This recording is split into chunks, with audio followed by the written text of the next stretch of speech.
شريكي حلقه جديده. اليوم راح نقولوا الحقيقه، ما نكذبوش على رواحنا، كفانا خوفا من المجتمع. شوف هاد الباسكات شحال شابه، تحفه فنيه. هاد اليوم راني نخمم نخرج من الدار، جات في بالي لو كان نجيب حبه بلاك على بالي بلي محروقه وتجيب له روحك الشبهات. الله غير عندك الحق يا خويا، معليش. واش رايك في هادي اير ماكس؟ كاين بزاف انواع تقدر تخير. لا هادي ثاني محروقه وتبان لعاب قديم. خلاص معليش، بقات غير هادي اير جوردن. شريكي هنا تحبس، ما تداصرنيش. كيفاش هادي نولي نبان عامر؟ على بالك بلي 29 مليار دولار دخلهم نايك غير من هاد الصبابط. الدنيا قاعد تلبسهم نورمال. اصلا على بالك بلي هاد لي باسكيت ماشي مخدومين اصلا لصحاب الرجله. كيفاش بدا وعلاش ولات حاجه يتكلوا عليها لابوليس باش يعرفوا لي خارجين طريق؟ وهل اللي يلبسوها كاع صح خارجين طريق ودي فوايو؟ انا هو الديم وراح نحاجيك هاد الخطره على نايك.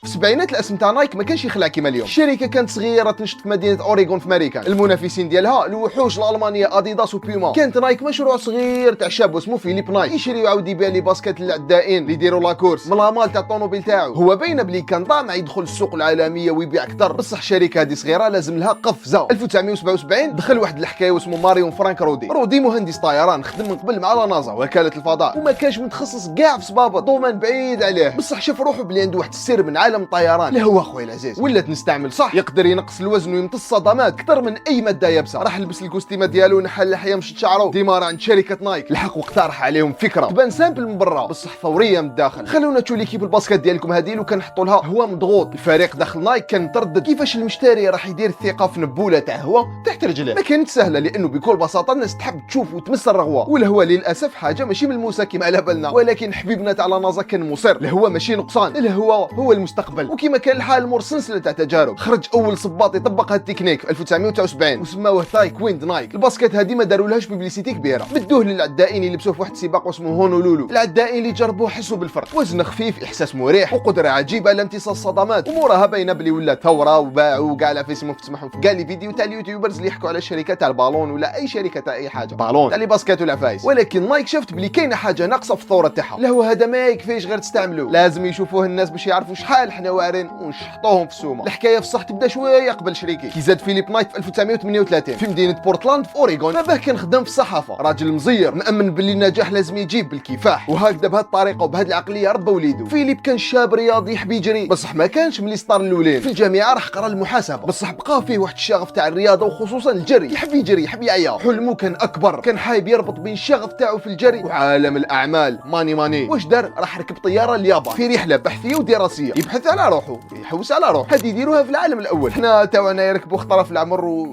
من ذاك يوليو. تما يشريك يكتشف صبابه اونيتسوكا تايجر المعروفه اليوم شركه ازيكس، وعجباتو بزاف الكاليتي والسعر تاعها وضربت له في راسو. لو كان ناخذ معايا شويه الامريكان ونبيعهم ناكلوا الخبزه، ناكلوا خبز مونيس كاع. كيما كان الحال حبيبنا رجع الامريكان وجاب معاه صبابط في 1964 وقنع المدرب ديالو بيل باورمان يدخل معاه في شراكه. سماو المشروع ديالهم بلو ريبون سبورتس. ماشي نايك، اصبر شويه. كيما قلت لك مع الاول بدا يبيع زويجه تجيب زويجه، زويجه تجيب زويجه، حتى بدا يكبر المشروع تاعو. بدل الاسم لنايكي على اسم الهه النصر اليونانيه نايكي، اللي كانت رمز للنصر في المعارك والمسابقات الرياضيه اللي كانوا يديروهم في اليونان، واللي يعكس الفكره الاساسيه للشركه: النجاح، الانتصار والتفوق الرياضي. اما اللوغو خدمت وحده اسمها كارولين ديفيدسون، طالبه تصميم هذا، وين بدات حياتها ب 20 دولار برك، ولا ممكن الان اشهر لوغو في التاريخ، ويرمز للسرعه كي تشوف هكذا. ولا خممت فيها هكذا خلاص دوك نولي وين كنا. لازم نوريو الطريقه تاع الهواء اللي اكتشفناها للناس باش نديروا الثوره ديالنا. الناس راهي تسقسي فينا، وين راهو الهواء؟ ما تقدرش تحلف لهم. هنا وين يجي اسم جديد راح يحقق لهم الاحلام. رانا هنا في نهايه الثمانينات، تينكر هارفيلد، وسبحان الله ما كانش مصمم احذيه ثاني، هذا ثاني بعيد، مهندس معماري. هذا الباك جراوند اللي عنده هي اللي عطات له هذه الفيجن المختلفه. في رحله دارها لفرنسا شاف مركز بومبيدو في باريس. هذا البنيان اصلا كان ثوره معماريه، التويوات وكل حاجه تتخبل داخل خرجوها لبرا، خرجوها للناس كاملين يشوفوها بلا حشمه نورمال. رجعت تنكر من تما بفكره سامبل بالصح رهيبه. وعلاش نخبي الهواء داخل الصباط؟ نبينو كيما التويوات تاع الفرنسيس. بدا يرسم، يجرب ويقترح على نايك تصميم جديد، باسكت فيها نافذه شفافه في الجنب تخلي الناس يشوفوا الفقاعات الهوائيه مباشره. بزاف مديرين في نايك وقفوا له في وجهه، قالوا له يا العزيز هكذا الناس راح تخاف تشري. المشتري راح يدير في باله الباسكت تطرطق له في وجهه، وبيناتنا يا المصمم يا المهندس المعماري الباسكت ريحه شويه في الدراري. لا غير ديرها تشعل الضوء. نوش في ديرها تشعل الضوء نورمال. هانفيلد غلق راسه وقنعهم بلي هذا ماشي غير تسويق، هي فلسفه جديده كاع. نوري لك التكنيك ديالي في عود ما نخبيها، نوري لك واش راح تشري في عود ما نقول لك برك. 26 مارس 1987 خرجت اول باسكت في التاريخ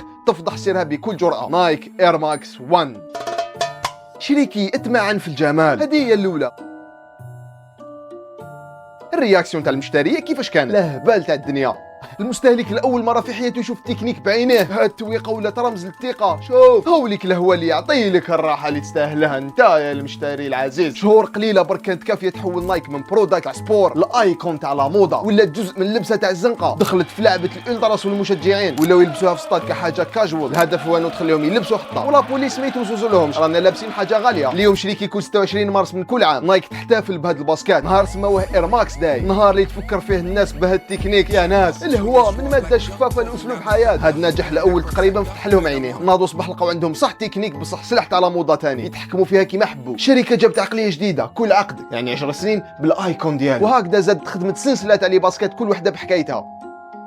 في هذا الوقت كانت نايك تحاول تثبت روحها اكثر قدام اديداس وبيوما، وكانت حاطه عينيها على شاب في الان بي اي باسكات تاع امريكان صغير كان اسمه ولا مازال اسمه مايكل جوردن، معروف في وقتها مازال ما ولاش هذه الاسطوره اللي نعرفوها اليوم. كان خلينا نقولوا باش نكونوا صحاح موهبه صاعده، بصح فيليب نايت ونايك شافوا فيه حاجه ابعد من لاعب، شافوا فيه وجه تاع الشركه للمستقبل، سفير امباسادور. راحوا في عوض ما يمدوا له كونترا نورمال ويلبسوا له باسكات تاعهم كيما داروها شحال من شركات قبلهم، داروا حاجه جديده باسكات باسمه. 1985 زادت الاير جوردن 1، كانت بزاف سبيسيال، الوانها تعيط بالاحمر والكحل والبيض. في وقت كانت فيه معظم الاحذيه الرياضيه بالبيض برك، وبزياده الاتحاد تاع الباسكات الان بي اي ما قبلوش يلبسها مايكل جوردن، وقال لك بلي هذه تخالف القوانين تاع الالوان اللي حطيناهم حنا. كل مره كان يلبسها مايكل جوردن كانوا يديروا له غرامات بالاف دولارات. نايك استغلت هذه الحاجه ودارت اعلان ماشي نورمال، يا قوم الان بي اي منعت الباسكات على اللي باسكاتور، بصح انتوما واحد ما يمنعكم تقدروا تلبسوها، راكم احرار في ارض الله، لبسوا الاير جوردن 1. هكذا تاني تحولت الاير جوردن من باسكات كيما كاع لي باسكات في الدنيا لرمز للتمرد. صح تمرد، كي تشوف باسكات ممنوعه باش تتلبس، اشهر رياضه في الامريكان، راح يولي اي واحد حايب يخرج من المألوف ويتمرد على المجتمع يلبسها ويشري لانجات باش يسيرجها يمسحها.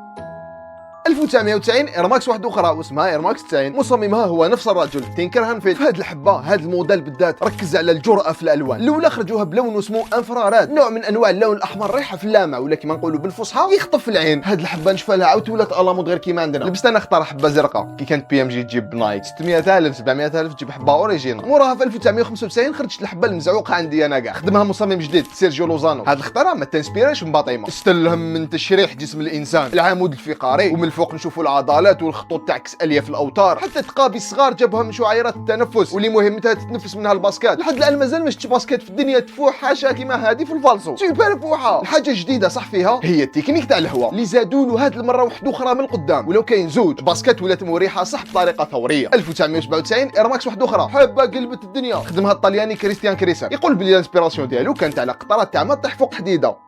وشنو هو الشكل اللي ديرو كي طيح على حديده؟ موجات هكذا مدوره. النتيجه وشنو هي العزيز؟ شوف الباسكت تحس بالسرعه وحدك، تحس بلي راك حاب تجري. للمره الاولى الاحساس بالهواء ماشي في جهه وحده برك، تحت رجل كامل. 97 كان ثوره في الموضه وخاصه بسبب الالوان اللي فيه، نشهر مع الاول بزاف في الطليان، ما على باليش ولا كي مولا خدمو طلياني ولكن بدا في الطليان ومن بعد راح لفرنسا، مشى لفرنسا، وهنا باينه بلي الطريق ولات قصيره لتونس والجزائر والمغرب. الزماقره ولا المغتربين كانوا يهبطوهم، البس يا ماشي قليل ماشي قليل، دائما كانوا غاليين. قبل ما نجوزوا الاهم حبه اللي هي التيان العنكبوت، تقدر تكون تسقسي جاتك في بالك يا ديم يا شريكي دوكا نايك هادي راح تغرس بابط، ما عندهمش حوايج. في الحقيقه تعمدت نحكي على لي باسكيت لحد الان على خاطر كانوا اساس الثوره، القلب النابض اللي عطى نايك بلاصتها. بصح نايك في الصح ما حبستش غير هنا، دخلت في مجال مهم بزاف، الملابس الرياضيه، باش ما تبقى الشركه تخدم غير صبابط. وفهمت سبحان الله ما بايش طول باللي الشاب اللي شرى لها باسكات يسحق ثاني حوايج، يلبس لازم يسحق هويه كومبلات كامله. في الثمانينات والسبعينات بدات تخدم حوايج مثال شباب الشيكاغو بولز في التسعينات. كي اكتشف مايكل جوردن باللي يقدر يطير ما كانش لابس غير اير جوردن تاع نايك في رجليه، كان لابس تريكو شورت رافده روح الباسكات، صويرته هو يرفد يديه ماركي بسووش اللامع الشباب، خلات المساغر في كاع الدنيا من نيويورك للجزائر العاصمه يحبوا يعندوه ويلبسوا كيفو. النايك ثاني خدمت التاريخ مع فرق كيما المنتخب البرازيلي اللي كان الدنيا اكثر من فارق برك، هو سبيكتاكل عرض مسرحي ممتع ومعمر ابداع. روماريو وكافو لابسين نايك، وباينه ما نساوش موراهم طلعت شخصيه الظاهره رونالدو اللي لبس تريكو الصفر الشهير تاع بلادو البرازيل باللوغو تاع نايك في الطرف، وما نساوش موراها كريستيانو رونالدو وحتى تيم دانكان ونجوم الدوري الامريكي لكره السله. هادو كاع خلاو الحوايج تاع نايك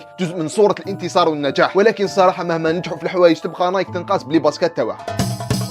1998 المكان مقر نايك في ماريكان. المصمم شاب هدوي بدا حياته واسمه ماكدويل. الحكايه بدات بطريقه بيزار. ماكدويل كان فاكونس في شط في فلوريدا، كل عشيه كان يتامل منظر غروب الشمس، نخل طويل والوان السماء تتبدل من الزرق للبرتقالي والبنفسجي، الوان متدرجه ديغرادي كيما السماء في الافق، وما كانش على باله بلي واش صرا هنا في راسو، واش فهم راح يخليه يخدم اشهر باسكات في التاريخ تاع نايك على الاقل. وشنو اللي ميز تيان؟ شد عندك التصميم، الخطوط تاع بلاستيك تتمايل على الجنب، وديت له مظهر تاع عضلات تشبه الوحش ولا حوته غامضه. زيد الالوان، الحبه الاولى كانت بلون زرق يتدرج للكحل، وموراها بانت الوان ناريه، حمر تشيني بنفسجي. وعلاش واسمها تيان؟ التكنيك اللي استعملوها المره الاولى هي زادوا بوطوات تاع بلاستيك باش يوزعوا الضغط بدقه اكبر، وهذا هو اسمها توند اير. تيان هواء مضبوط. كيحطوه في المارشي المره الاولى كان عند فوتلوكر، والهدف هو انه يكون عنده هويه خاصه، ايدونتيتي جديده. وكما كان الحال غير تلقوه بوم مشى كيما النار. في الامريكان اعتبروا تيان حاجه مختلفه، بصح ما وصلش عندهم كاع لمستوى جوردن، ما قربش اصلا، وخاصه جديد تاع اير جوردن اللي كان غير يتبدل ويتطور ويخرجوا حبات الهبال. بصح في اوروبا كانت حاجه واحده اخرى كاع. الشباب في فرنسا وهولندا وبريطانيا خداو الباسكت ديراكت. وعلاش؟ لانه كانت سترينج قويه وباينه من البعيد ويمثل روح التحدي. في وقت قصير خرجوا لها اسم شعبي، لو شارك، لو روكان في فرنسا، والسبب هو الشكل ديالها المفترس اونغاجي. بصح الاثر الكبير يبقى في شمال افريقيا. الناس اللي تما هذاك الوقت كانت تتبع لا مود اللي جايه من فرنسا، خصوصا الجنوب كيما مارساي، المساغر في باب الواد العاصمه، ودرب السلطان في الدار البيضاء، وحتى لتونس يحوسوا على رموز جديده تعبر على هويتهم، الموسيقى، الفوتبال ولا مود. وهنا تجي داخل الايرماكس وخصوصا التيان. كما قلنا على بالنا كاع بلي اغلب الجزائريين عندهم فاميليا في فرنسا مغتربين، وكانوا كيجيو للجزائر يجيبوا غير الاواخر وماشي كاع باينه. كاين اللي يجيب لك فيستا اكس اكس اكس ال وانت مقطعك الشر مشيان من الجوع. كاين اللي يجيب تريكوت بوخالي. في فرنسا كما قلنا يعيطوا للتيان روكان، وعلى حسب واش فهمت حتى كي الحق لعندنا اليامات الاولين على الاقل ولا العوام الاولين كانوا يعيطوا له روكان، وما على باليش صراحه وقتاش ولات لاريني. نطلب من الكوليكتور اللي نعرفه الوحيد هو خونا هشام يجاوبنا ولا عنده معلومه، ولا ليش فواش هذاك الوقت. على كل حال المهم هو في اواخر التسعينات وبدايه الالفينات زنايق العاصمه وهران وقسنطينه بالذات بدات فيها موجه جديده. الشباب لابسين سراويل عراض، كاسكيطه من الفوق ولا بوب، ساعه براس اللي سلسله، ومن تحت اير ماكس 95 ولا تيان. وقتاش تبان لي انا بلي شاعت كثر ولا طرطقت كثر هو الوقت اللي بداو فيه لي سيبورتور يطلعوا بها للستاد، المولوديه، الاتحاد وبزاف واحد اخرين، وخاصه كي بدات تبان الالتراس المره الاولى في الجزائر، فيروسي وفاردي ليوني اللي كانوا يلبسوا تريكو تاع ليكيب تاعهم الوان موحده من داك، وبشكل غير مباشر اغلبهم لبسوا تيان. ومع انه اليوم في الجزائر في العالم تاع الالتراس ولاو يلبسوا اديداس كثر، غازال، السامبا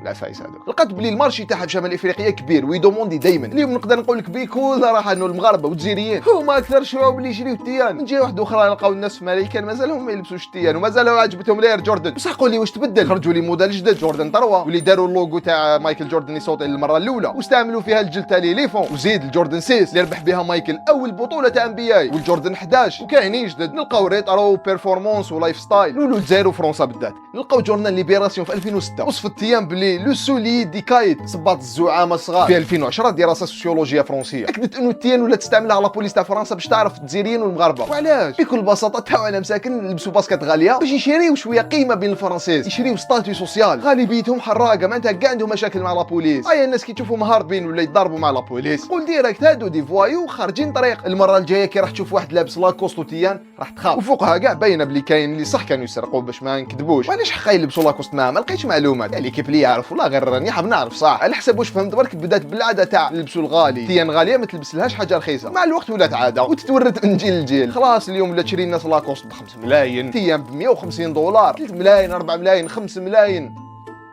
5 ملايين، 5 ملايين، 5 ملايين باسكت ما نقدرش والله ما نقدر. وبلا ما نقول لك على بالك بلي راك عايش معنا في الجزائر كاين اللي ما يخدموش ويشروها ب 4 ملايين 5 ملايين، واللي يخدموا في الجزائر اغلبيتهم غاليه على شهريتهم. وباينه بلي كاين اللي يشروا كوبي بزاف خاصه عندنا في الجزائر، في كل ولايه في كل مارشي في كل مضرب في الجزائر تلقى الفالصو. يا ما تبرك يا ما تبرك مول الحر. ما باليش وينهم يخدموهم هكذا الشيبينغ يطول اللي كان فلاشين يومين 3 ايام منين جبدوها. تقارير لقيتهم تقول بلي في المغرب 2000 حتى 2010 60% من لي باسكات كانوا كوبي 60%، واغلبيتهم كانوا نايك. وتونس كيف خاصه مور الازمه الماليه العالميه تاع 2008 اللي خلات المارشي تاع الكوبي يكبر في كاع الدنيا تقريبا، واللي خلانا اليوم للاسف يخرجوا لنا عباد الكونتوني ديالهم في التيك توك على الاغلب يقول لك برك هذه حره ولا هذه فالسو. كيفاش تعرف؟ الخيطه تلقى تحتها مكتوبه وجوج تقابي مخيطه هكذا والاخرى مخيطه هكذا. ازمه عالميه خلات المارشي تاع الكوبي يكبر كاع هكذا.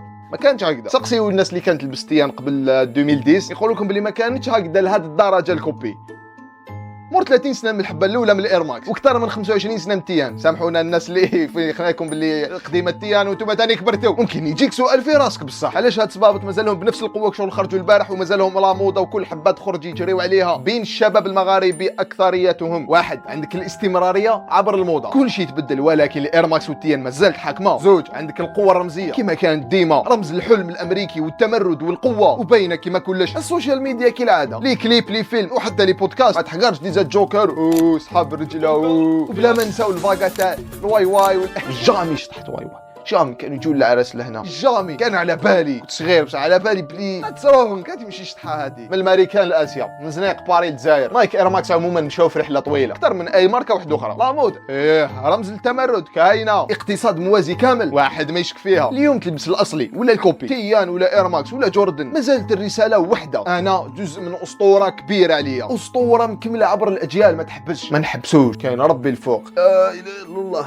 ودوكا السؤال الاخير نجاوبوا عليه ان شاء الله، هل كي نلبس لاكوست الناس راح تشوفني خارج طريق؟ للاسف وي شريكي. هل لابوليس يرفدوني؟ وي شريكي. للاسف مره واحده اخرى ما تخافش، يطلقوك ولا ما لقاو والو، ولا لقاو شويه يديروا لك بي في ويطلقوك. هادي خاف ما زعما نشجع فيك ولا ما لا للمخدرات، ولا لقاو عندك يا العزيز بزاف ولاكوست ولاريني هي السبه اللي خلاوهم يطيحوا عليك. مش غنقول لك تستاهل، اسمح لي تستاهل. توب الى الله. الحلال ماهوش بهذيك الصعوبه اللي راك تخايل فيها، الحرام اصعب 100 مره. خمم شويه، انا ما عنديش الوقت باش نشرح لك صراحه. خلاص الفيديو على بالك راك تشوف الاحمر هذاك خلاص السلام عليكم. نزيد نقول لك حاجه برك ولا راك مهووس بالتيان، زيد روح شوف هشام تيان الجيريان يموت على التيان، عنده كوليكسيون كبيره تاع التيان. هاوليك هشام، ولا راك تشوف فيديو ولا ما راكش تشوف عادي نورمال يوتيوبر صغير ويسي في الامان.